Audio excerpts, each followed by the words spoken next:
পবিত্র রমজান মাস উপলক্ষে সৌদি আরবের বাদশাহ সালমান বিন আব্দুল আজিজের পক্ষ থেকে বিএনপির চেয়ারপারসন বেগম খালেদা জিয়াকে খেজুর উপহার দেওয়া হয়েছে।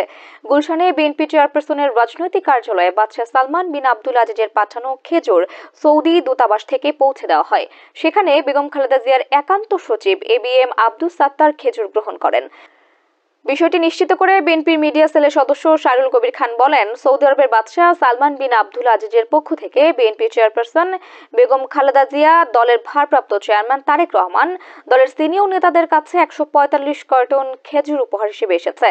ঢাকাস্থ সৌদি দূতাবাসের কর্মকর্তারা গুলশান অফিসে এই খেজুর পৌঁছে দিয়ে গেছেন। স্যান্ডেলিনা সো, রূপচর্চায় আভিজাত্য। পবিত্র রমজান উপলক্ষে সৌদি আরবের বাদশার পক্ষ থেকে নিয়মিত বিএনপিকে শুভেচ্ছা উপহার পাঠানো হয়। এরই ধারাবাহিকতায় এবারও সৌদি বাদশা খেজুর উপহার দিয়েছেন।